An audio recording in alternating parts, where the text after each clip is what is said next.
de Matin Première. Et à 7h46, place à l'invité de la matinale. Ce matin, c'est le ministre des Indépendants, PME, David Clarinval. Et l'invité donc de la matinale, Thomas Gadisseux. Oui, quel est le sort de tous ces indépendants, ces commerçants ? Ce sera la question justement à l'issue du comité de concertation de demain. Comme toujours, les réunions s'enchaînent. Il y a eu un conseil des ministres restreint, comme on dit hier, auquel a participé justement David Clarinval. L'enseignement, l'ouverture des frontières, les magasins non essentiels, la culture, mais surtout aussi l'ORECA. Voilà le menu de ce comité tant attendu. Il est aussi question d'une proposition de 3 experts dans une carte blanche hier pour revoir en fait globalement la stratégie de déconfinement. Et on écoute à ce propos l'épidémiologiste Marius Gébert. Ce qu'on propose, c'est d'essayer d'adapter la stratégie qui jusqu'à présent repose sur des groupements par secteur, sur la base d'un constat qui est qu'au sein d'un secteur, on peut trouver des situations épidémiologiques qui correspondent à des risques très différents. Bonjour David Clarinval. Bonjour. Quand 3 experts demandent de revoir la stratégie de déconfinement en évitant les yo-yo, vous applaudissez ? Disons que applaudir, non, mais je trouve en tout cas que c'est une réflexion qui est très intéressante. Je rappelle qu'il y a déjà plusieurs mois de cela, nous avions évoqué le fait de passer d'une gestion de crise à une gestion de risque plutôt. Et donc sur le principe, c'est une excellente idée, mais il faut pour cela d'abord régler le court terme. C'est une stratégie qui peut être mise en place pour le long terme, avec évidemment les aspects transversaux, ne plus parler par secteur, mais plutôt de manière transversale, avec des phases pilotes, pour par exemple comme à Vienne, l'Orchestre Philharmonique de Vienne qui vient de faire un projet pilote pour organiser un concert de manière Covid-safe, avec aussi le fait de privilégier le plein air, mais aussi des moyens techniques qui sont utiles, et donc par exemple les épurations d'air, mais aussi les tests rapides. Ça sonne comme un rappel à l'ordre pour vous, cette carte blanche des 3 experts ? Non, c'est pas un rappel à l'ordre, parce que il faut bien se rendre compte que ça n'est pas simple à mettre en place, et ça doit être mis en place tous ensemble, avec les virologues en premier lieu, puisqu'ils nous conseillent. À cet égard, pour le moyen-long terme, je pense que c'est une piste très intéressante qu'il va falloir implémenter. Mais vous dites moyen-long terme, ça veut dire que là, concrètement, c'est pas réaliste de lancer ça pour les prochaines semaines, pour permettre une réouverture de ces secteurs-là. Mais c'est pas ce que demandent non plus les experts. Voilà, Marius Gilbert et les 2 autres experts ne demandent pas ça pour le court terme, parce qu'ils savent très bien que si on veut avoir une réponse individuelle, si on va avoir une réponse qui nécessite un contrôle, par exemple, par les communes. Ils parlent des communes. Ça ne se fait pas comme ça en 2-3 jours. Il faut planifier les choses. À court terme, ce qu'il faut, évidemment, c'est d'abord répondre aux demandes des secteurs qui sont toujours fermés. C'est apporter des réponses sur le plan économique et surtout, comme je voulais l'annoncer aujourd'hui, veiller aussi à accompagner sur le plan psychologique les indépendants qui sont en souffrance. Parce qu'on l'a vu au cours de ces derniers mois, la longueur de la crise est telle qu'aujourd'hui, il y a vraiment une souffrance qui est en train de s'installer.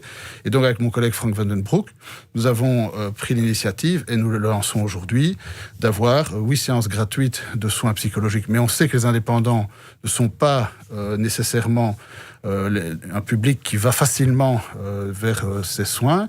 Et donc, on met en place des sentinelles qui peuvent détecter les indépendants qui seraient en souffrance, et il y en a malheureusement de plus en plus.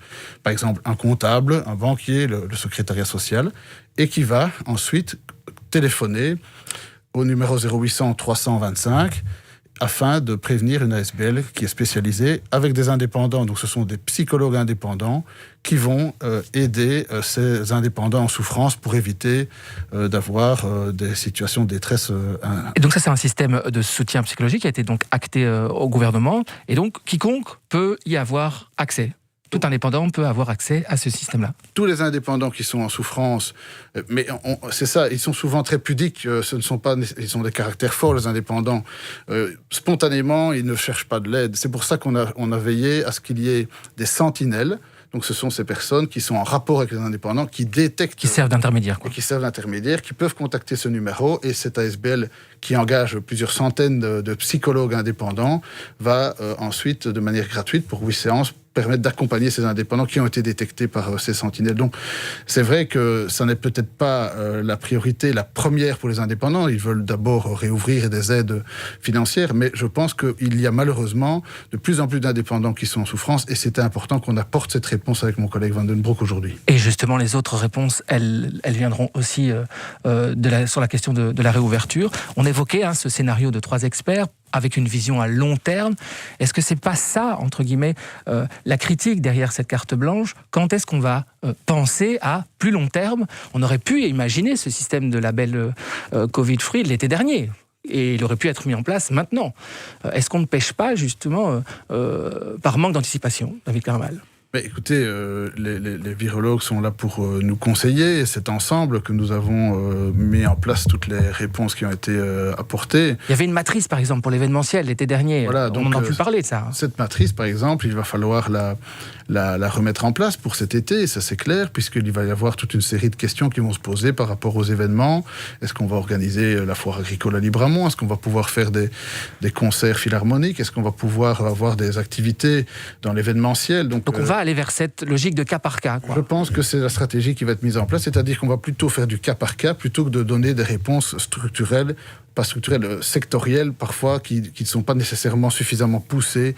Et donc, cette stratégie-là, le gouvernement est tout à fait favorable à ça. Et ça a été discuté hier, par exemple, en CARD. Vous en avez parlé, en fait, de cette carte blanche. Pour le moyen long terme, on est tous d'accord que c'est vers cela qu'il faut aller. Mais sur le court terme, malheureusement, il faut d'abord donner des réponses aux secteurs qui sont encore en souffrance. Et justement, est-ce que le comité de concertation va pouvoir tenir ses promesses à court terme ou il va devoir revoir ses fameuses perspectives ?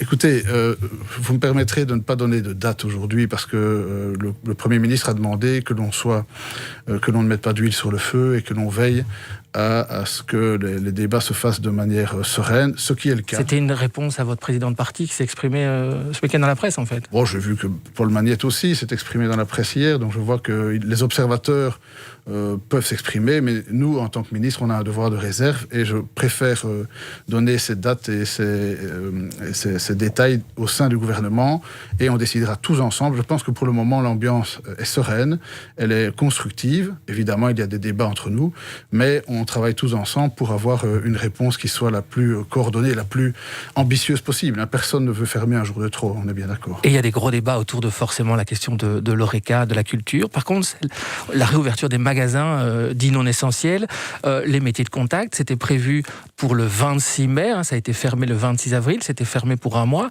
Là, c'est envisageable ou ça fait encore l'objet de débats ? Disons qu'il y a des dates qui sont connues. Lundi, c'est la rentrée scolaire, donc c'est clair qu'avec les communautés, il y a des débats qui sont positifs pour le moment. Il y a aussi les voyages non essentiels qui sont toujours interdits. Et avec ça, c'est pour la question du 19 avril. Il y a un échange avec la Commission européenne qui est en cours. Alors pour les métiers de contact et les magasins non essentiels, vous savez qu'on avait décidé, à mon grand regret, parce qu'on a fait en effet plusieurs ouvertures et plusieurs fermetures avec ces secteurs, on a décidé que c'était pour 4 semaines. Donc je pense qu'on devrait pouvoir respecter cette décision. Et donc le 26 me semble une date quand même plausible. Mais en tout cas, je trouve que pour le moment, les discussions se passent bien en interne et donc je ne voudrais pas que l'on puisse reprocher quoi que ce soit dans des déclarations intempestives, donc je serai prudent dans les dates. On sent que vous êtes prudent, mais tout de même, on sent quand même une certaine amertume. Vous dites qu'on a dû arrêter, refermer, réouvrir ces secteurs-là.